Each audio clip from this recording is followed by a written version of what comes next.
Sejam bem-vindos a mais um trabalho que estamos iniciando nesse momento pela SEAMA, Associação Espírita Amigos dos Animais. Para quem não me conhece, eu sou o Hélio, sou voluntário da casa, estarei com vocês durante todo o trabalho desta manhã, o primeiro trabalho desta manhã. Vamos começando então, gente, pelos nossos avisos gerais, né? Deseja falar conosco?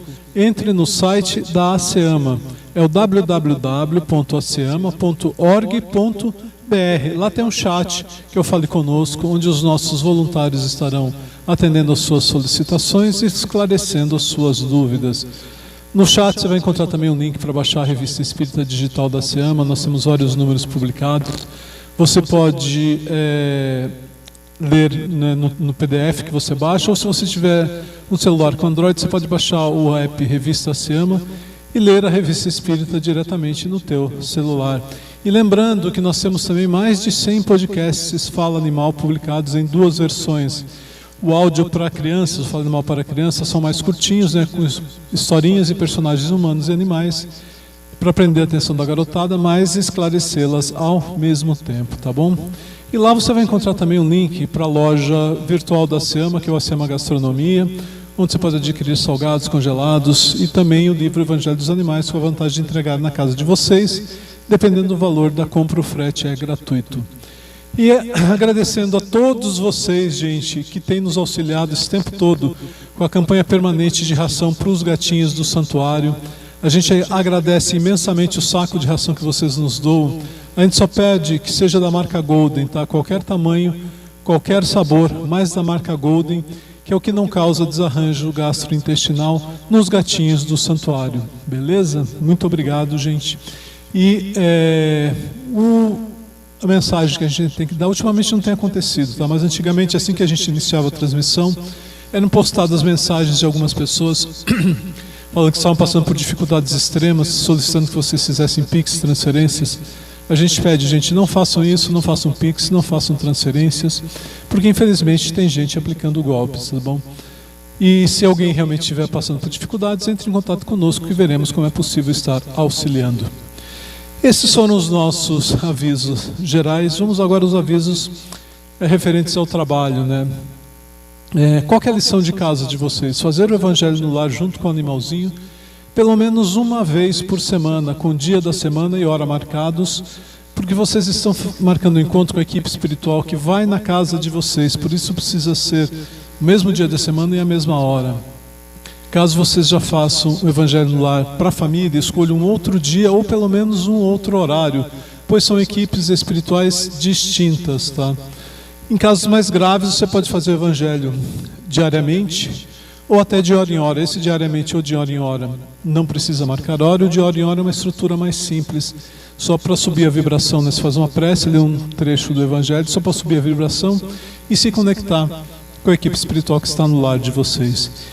A gente sempre pede também que vocês tragam 2 garrafas de águas identificadas, uma com o nome de vocês, tutores, outra com o nome do animalzinho, mais de um tutor, uma garrafinha para cada um, sempre nomeadas, que na hora do tratamento no lar de vocês ou aqui nas salas de passe, a equipe espiritual vai fluidificar as águas, entre aspas, colocar o remédio necessário a cada um de vocês. E por isso precisa estar nomeada, né? Porque cada um tem necessidades diferentes. Como beber essa água? Você, tutor, faz uma prece antes, bebe um fundo de copo 2 vezes ao dia. Para o animalzinho se faz a prece e dá direto na boquinha do animal, de 2 a 4 vezes ao dia, dependendo da gravidade do problema que você está tratando. Se acabou antes do próximo trabalho, gente, porque essa água tem que ser trocada uma vez por semana, tá? Então se acabou antes do próximo trabalho, enche em casa com água filtrada, faça o Evangelho, solicite que a equipe espiritual vá fluidificar e a água será fluidificada. Se sobrou ao final da semana, descarte no vaso de planta e encha com água filtrada e traga ou adquira aqui na casa, compre aqui na casa, o que for mais fácil para vocês, tá bom? Mais conveniente. E por fim o preparo que vocês, tutores, têm que fazer. No dia do atendimento, não comam nenhuma espécie de carne, nem branca, nem vermelha, nem peixe, não fumar, não ingerir bebidas alcoólicas. Todas essas energias interferem no tratamento que vocês vão doar. a energia de amor de vocês para compor a energia que a equipe espiritual se utiliza, né, para tratar o animalzinho. E se ela estiver contaminada com fumo, bebida ou a energia de sofrimento do animal durante o abate, o tratamento não é tão eficiente, tá bem? E para quem está fazendo a cirurgia, siga essa orientação, né, que está lá na ficha de cirurgia: não ingestão desses alimentos 3 dias antes e 21 dias depois da cirurgia. Esses foram então os nossos avisos. Vamos nesse momento, fechando nossos olhos físicos, elevando o pensamento ao Mestre Jesus, rogando o amparo de Jesus, para que possamos ter a coragem e o discernimento de tratarmos a nós mesmos enquanto espíritos, trabalharmos os nossos defeitos, os principais ligados sempre ao orgulho e ao egoísmo, possamos utilizar os teus ensinamentos, Mestre.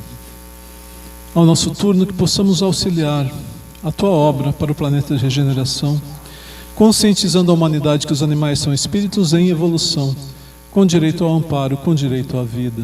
Que assim seja, graças a Deus. Vamos então, iniciando o nosso trabalho, com a oração de Francisco de Assis em forma de canção.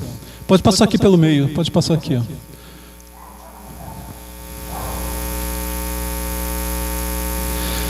Senhor, fazei-me um instrumento de vossa paz. Onde houver ódio, que eu leve o amor. Onde houver ofensa, que eu leve o perdão. Onde houver discórdia, que eu leve a união. Onde houver dúvida, que eu leve a fé.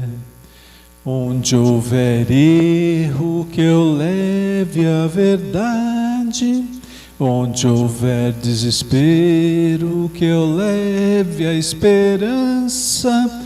Onde houver tristeza, que eu leve a alegria. Onde houver trevas, que eu leve a luz.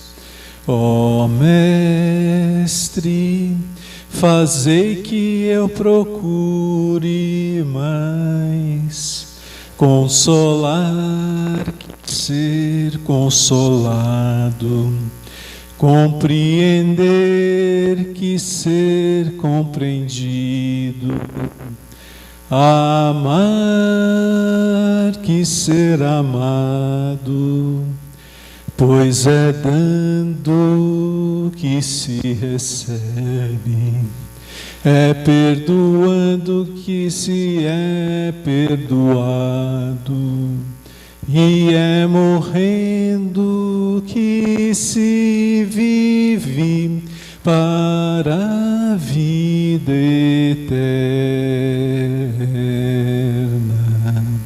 Que assim seja, graças a Deus. Vamos então à palestra do nosso trabalho, né, continuidade do estudo, vamos chamar assim, da trilogia que a gente está estudando nesse capítulo, que é o capítulo 8, que fala da emancipação de alma. A gente vai falar, falou semana passada do sonambulismo, hoje a gente vai falar de êxtase, que são as questões 439 a 446, e a semana que vem a gente vai falar de dupla vista. E por fim, na próxima, a gente fecha com o estudo teórico do Kardec sobre esses 3 assuntos, tá bom? Então vamos lá. Na questão 439, o Kardec pergunta: que diferença há entre o êxtase e o sonambulismo? O Espírito da Verdade responde, né? O êxtase é um sonambulismo mais apurado.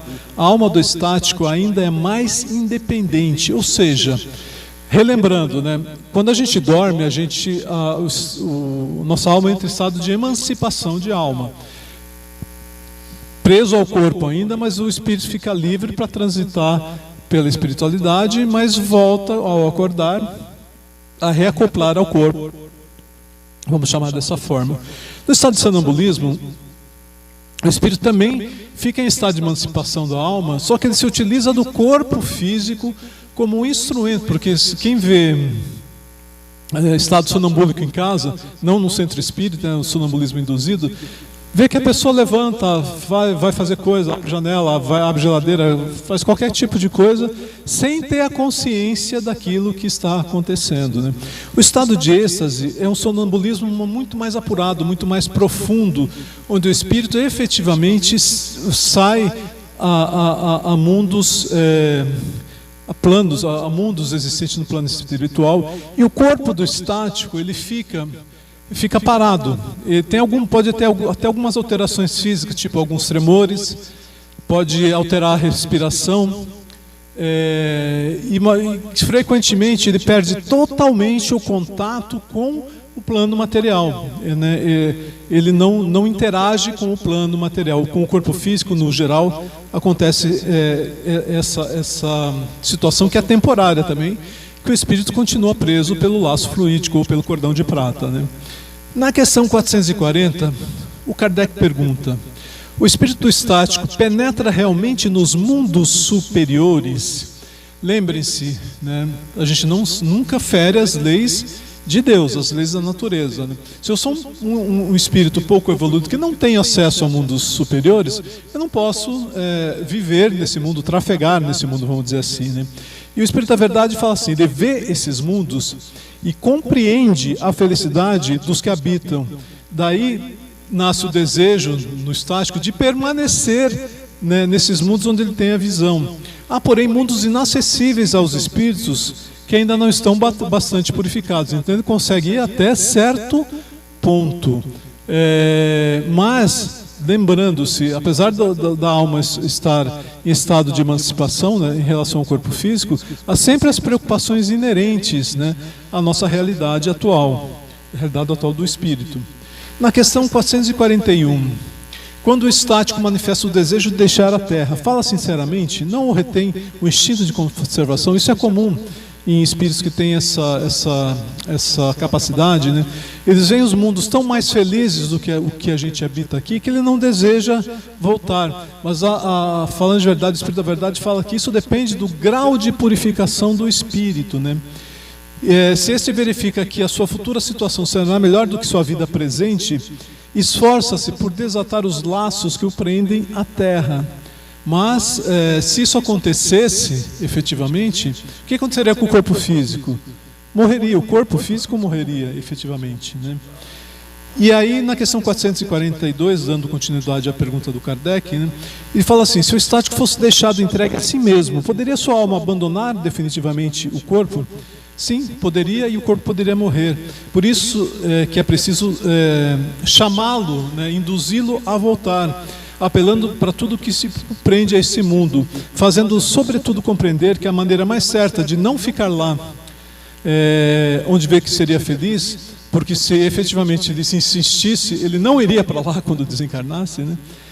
Consistiria em partir para a cadeia que o tem preso ao planeta terreno. Ou seja, consiste em, deseja habitar esse mundo uma hora, então volte para a Terra, cumpra o seu estágio evolutivo, que um dia você vai ascender esses mundos que você está vendo agora.